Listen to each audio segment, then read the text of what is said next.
Bonjour à toutes, bonjour à tous. Je suis aujourd'hui à l'Atelier des Halles à Clermont-Ferrand. Donc c'est le magasin de musique que j'ai l'habitude de fréquenter. C'est là que je me rends pour rencontrer Antoine, Étienne et Pierre qui sont les réparateurs de l'Atelier des Halles et qui suivent ma flûte traversière. Aujourd'hui, je vais avoir le plaisir de vous présenter 5 embouchures de la marque Miyazawa, 5 embouchures différentes. Nous allons procéder à des essais, à des comparaisons entre chaque modèle.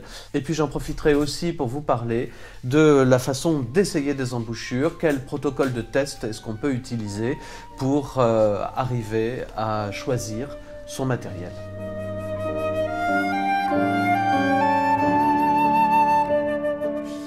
D'abord, la première chose, c'est qu'on arrive avec notre instrument et on a une zone de confort quand on utilise notre instrument.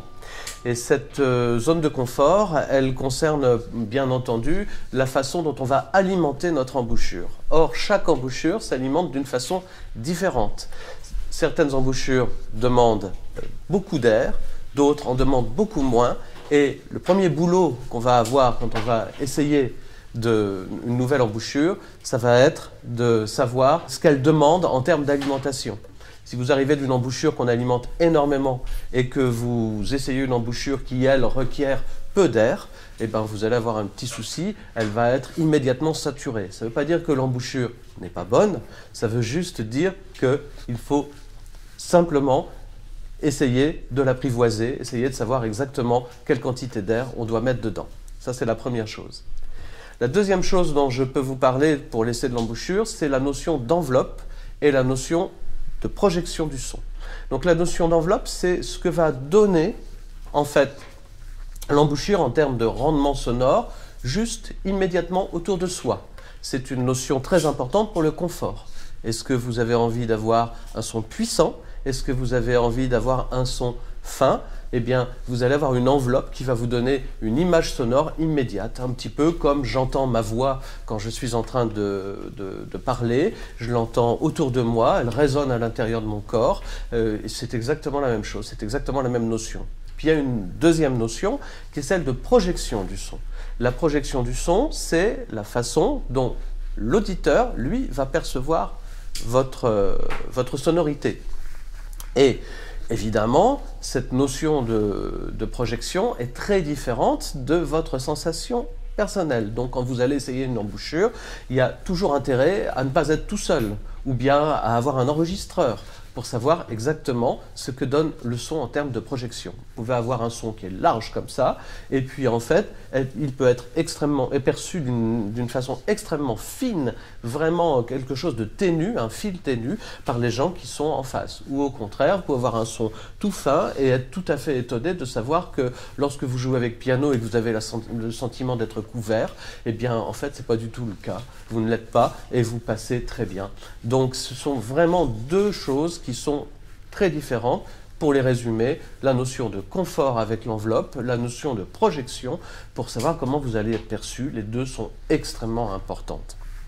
Enfin, ce qu'on attend aussi d'une embouchure, c'est sa façon de répondre. Comment est-ce qu'elle va être homogène dans tous les registres, le grave, le médium, l'aigu, et comment est-ce qu'elle va répondre lorsque vous voulez détacher, par exemple. Voilà, donc une fois que toutes ces choses sont dites, vous avez là des éléments, des pistes de réflexion qui vont vous permettre d'essayer les embouchures, et c'est ce qu'on va faire nous ici. J'ai donc, comme je vous le disais au début, les 5 embouchures qui sont proposées par la marque Miyazawa et qui peuvent être installées sur n'importe quel instrument que vous achetez de cette marque. La première embouchure que nous allons essayer s'appelle la MZ10, la deuxième la MZ11. Donc on va d'abord essayer les embouchures de la série MZ. Ensuite, on va s'occuper des embouchures de la série MX, MX1 et MX2. Et enfin, pour la fin, je vous présenterai la dernière née de la marque Miyazawa, de la firme Miyazawa, qui est l'embouchure Cresta. Une fois qu'on a toutes ces données, je pense qu'on peut commencer à essayer les embouchures avec un petit protocole de test. Moi, ce que je vous conseille lorsque vous essayez des embouchures, c'est de jouer un petit peu toujours les mêmes phrases pour bien pouvoir comparer. Alors, je vais commencer par la série MZ, la MZ10 et la MZ11. La MZ10, que voici donc, voilà. La MZ10, c'est un petit peu l'embouchure signature de la marque Miyazawa, puisque c'est une embouchure qu'on va retrouver sur tous les instruments de milieu de gamme, les flûtes modèle 202, 203, mais aussi sur les instruments en argent massif. Et puis c'est une embouchure qui est déclinée, là toutes les embouchures que vous allez voir aujourd'hui sont en argent, mais c'est une embouchure qui est déclinée aussi avec plaque or, noyau or, réflecteur or, ou bien tout en or si vous aimez ça, ou pourquoi pas en platine. Donc vous voyez, tout est possible. Alors, je vais monter cette embouchure sur ma flûte. Je vais souffler quelques sons pour me familiariser avec celle-ci, puisque comme je vous l'expliquais, il va falloir que je trouve de nouveaux repères, que je sorte un petit peu de ma zone de confort habituelle pour en trouver une autre.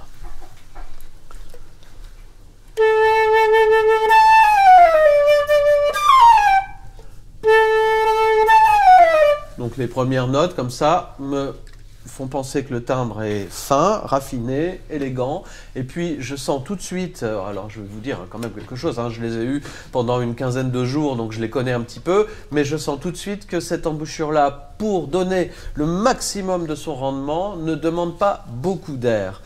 Donc pour commencer le test, je vais jouer la première phrase de Syrinx de Claude Debussy.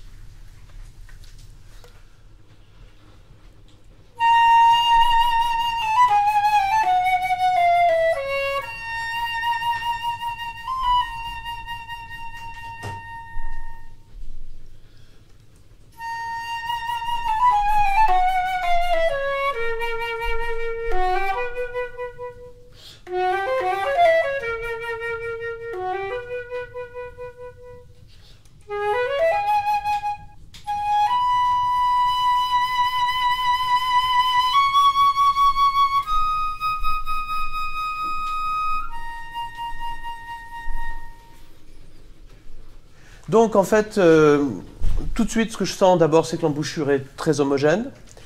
Sa signature, c'est vraiment la question de la finesse. En termes de projection, alors c'est quelque chose qui projette très bien, mais pour moi, je vais avoir une enveloppe fine. Une enveloppe, ça va pas être, je ne vais pas avoir un sentiment de puissance, mais au contraire un sentiment de finesse. Ça va être vraiment la caractéristique de cette embouchure, avec quelque chose de très homogène, du grave à l'aigu. Je pense que c'est pour ça qu'elle est très appréciée, pour cette qualité de finesse.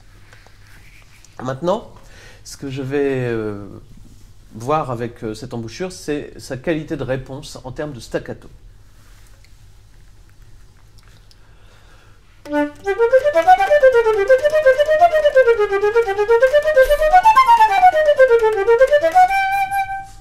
Alors ici, pas de surprise, l'embouchure répond impeccablement à la sollicitation du staccato. Il n'y a vraiment pas de problème, c'est quelque chose d'extrêmement défini, c'est quelque chose qui fonctionne aussi très bien lorsque vous cherchez à avoir quelque chose qui se fait, enfin, envoyer l'air sans attaque.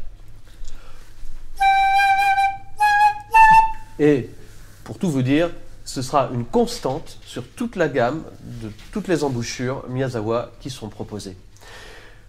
Voilà l'essentiel de ce que je peux vous dire. En résumé, c'est donc une embouchure qui vous offre quelque chose de délicat, de fin, et avec une enveloppe sonore, donc ce qu'on entend de près, qui est plein de finesse, beaucoup de possibilités de couleurs, beaucoup d'homogénéité, une belle réponse dans le détaché. Bravo, la MZ10, j'adore. Alors, après la MZ10, donc raffinement, élégance, on va passer à la MZ11. La MZ11. Donc ce que je peux vous dire aussi qui est important, que j'ai oublié de vous préciser, c'est que on va veiller quand même à avoir à peu près le même diapason d'une embouchure à l'autre, parce que si je joue plus haut ou plus bas avec telle ou telle embouchure, l'embouchure qui va être légèrement plus haute va me sembler plus brillante, et ça va peut-être induire quelque chose au niveau du choix qui ne sera pas excellent. Alors, MZ11, quelques vocalises.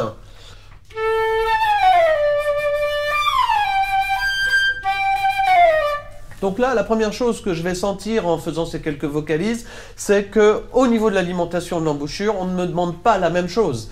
C'est une embouchure typiquement qui va plaire à des gens qui aiment alimenter beaucoup plus leur embouchure. Je vais avoir encore un timbre centré, quelque chose de tout aussi élégant, de tout aussi raffiné, mais ce que me demande l'embouchure est vraiment différent. Et du coup, en termes d'enveloppe, ça va aussi donner quelque chose de différent. De près, je vais avoir quelque chose de beaucoup plus puissant. Ça peut être très intéressant, par exemple, si vous jouez souvent avec piano. Ça peut être vraiment bien en termes de confort. Alors, de la même façon que je vais jouer la première phrase les deux premières phrases de Syrinx, je vais les reprendre avec cette embouchure et je vais voir un petit peu ce qui se passe en termes d'homogénéité, de souplesse.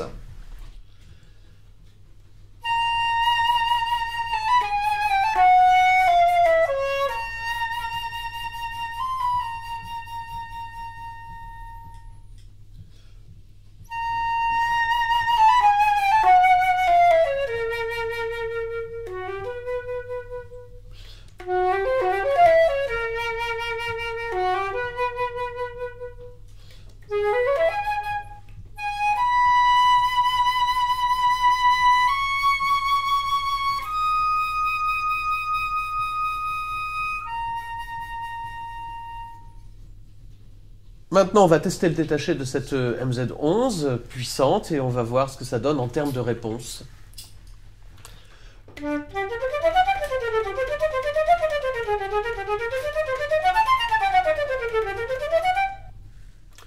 Alors j'ai beaucoup apprécié l'homogénéité de cette embouchure. Bien sûr, j'ai aimé sa rondeur, sa puissance, puisque c'est sa caractéristique première. Et je me dis que si je dois jouer un récital en soliste, par exemple, cette embouchure aussi est parfaitement indiquée. Et comme la MZ10, elle est déclinée en plein de versions possibles. Donc vous avez la plaque et le noyau or, le réflecteur en or, ou bien l'embouchure intégralement en or, ou en platine, mais comme toutes les autres, vraiment. Embouchure suivante, la série, on entre dans la série MX, MX1 et MX2. Donc je vais commencer par la MX1, naturellement, que voici. Je l'installe. Tiens, j'en profite pour vous parler un petit peu de la forme des trous d'embouchure. Voilà, il y a des trous ronds, des trous carrés, des trous ovales, etc. Il y a des gens que ça intéresse beaucoup quand ils choisissent une embouchure parce qu'ils se disent que voilà, telle forme leur convient mieux. Moi, franchement, j'essaie de ne pas m'occuper de ça du tout. La seule chose qui compte pour moi, c'est la sensation que je vais avoir au moment où je vais souffler dans l'embouchure et la sensation que je vais avoir en termes de retour au niveau des oreilles.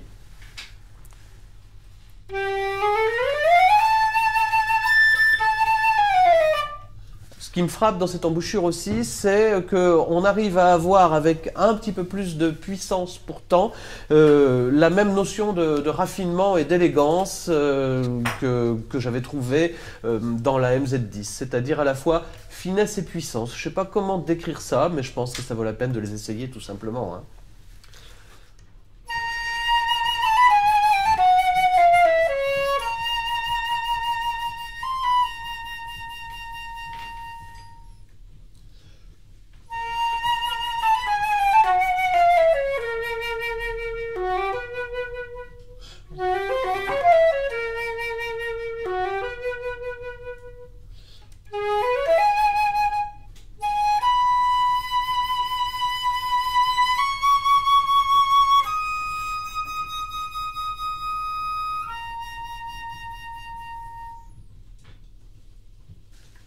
Donc là encore, quelque chose de très homogène dans tous les registres et de timbrer avec la possibilité de changer les couleurs comme on a envie.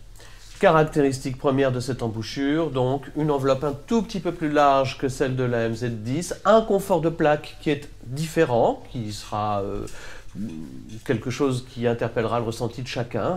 Vous préférerez peut-être l'une ou l'autre en fonction de votre morphologie. Et puis à la fois de la rondeur et de la finesse. En termes de réponse, qu'est-ce que donne cette embouchure? On va rejouer un petit peu la première phrase du Songe d'une nuit d'été de Mendelssohn. Et on va regarder ça.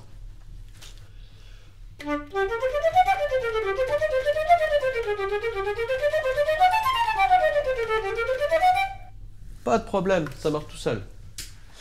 Donc après la MX1, voici la MX2. Je l'installe sur le corps de ma flûte et je vais donc sentir et écouter la différence qu'il peut y avoir avec la MX1.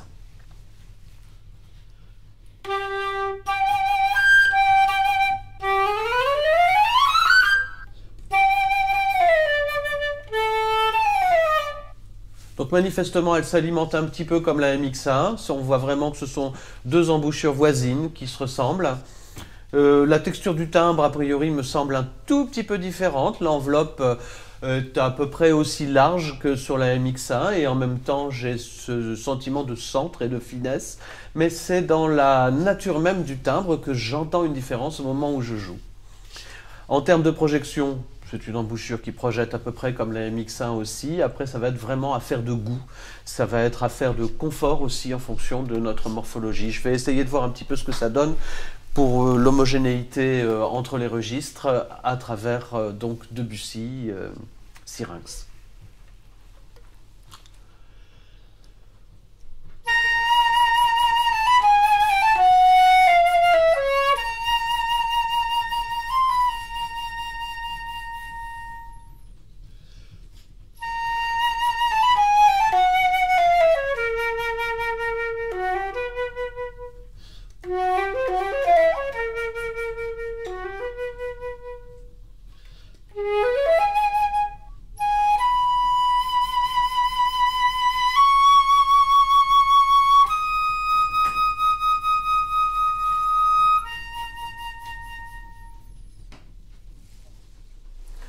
Petit exercice de détaché.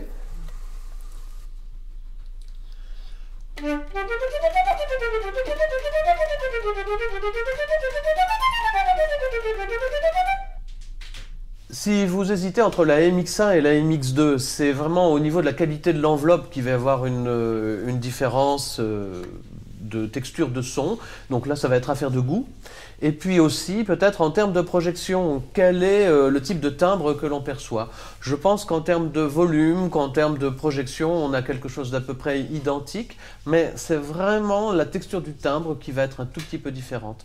Puis deuxième notion aussi, c'est celle de confort. Peut-être que vous allez avoir plus d'affinité avec la MX1 ou avec la MX2, simplement pour des raisons de confort. Donc j'ai gardé cette embouchure, la Cresta, pour la fin, pour vous la faire écouter. Pourquoi la mettre à la fin? Parce que c'est la dernière née de la marque Miyazawa. On la trouve sur les flûtes de prestige Miyazawa, Cresta A, Cresta B, Cresta en or, Cresta en platine. C'est une très belle embouchure. Et on va voir un petit peu... Évidemment, on peut se la procurer séparément et aussi l'installer sur un autre corps de la marque Miyazawa, y compris les flûtes 202, 203 qui sont nos flûtes milieu de gamme. Alors, comment va sonner cette Cresta ?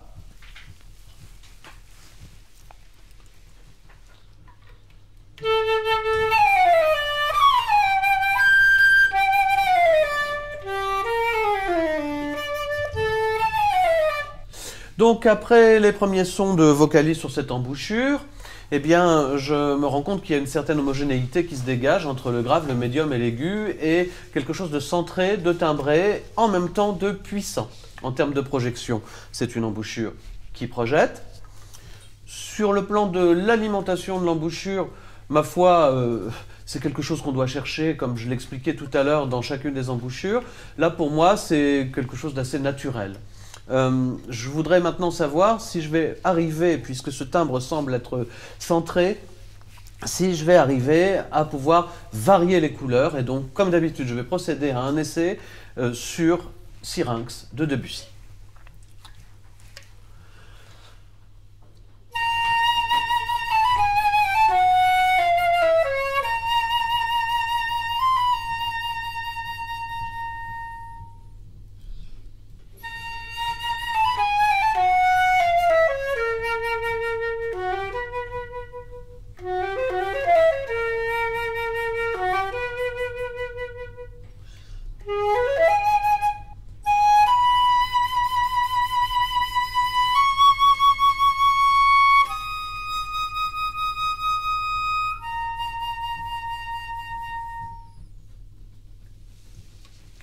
a de la souplesse, on a de l'homogénéité, on a la possibilité de changer les couleurs. Vraiment, c'est une belle réussite que cette dernière née des embouchures de la marque Miyazawa, la Cresta. Ici, une Cresta de type A, puisque tout est en argent, y compris la plaque, la cheminée et le réflecteur à l'intérieur.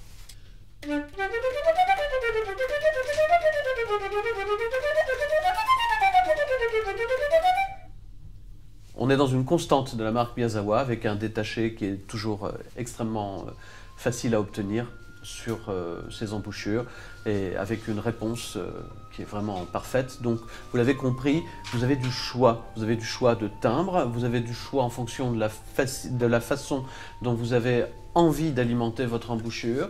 Vous avez du choix aussi en termes de confort. Moi, je ne vous dirai pas laquelle je préfère, mais enfin, je sortirai du magasin en l'ayant emporté. Voilà, bah écoutez, merci beaucoup d'avoir suivi ce tutoriel. J'espère qu'il vous aidera dans votre façon d'essayer, de tester les embouchures. Et j'espère que, comme moi, vous aurez le privilège et la chance de pouvoir essayer ces 5 embouchures qui sont proposées sur le marché français par la marque Miyazawa.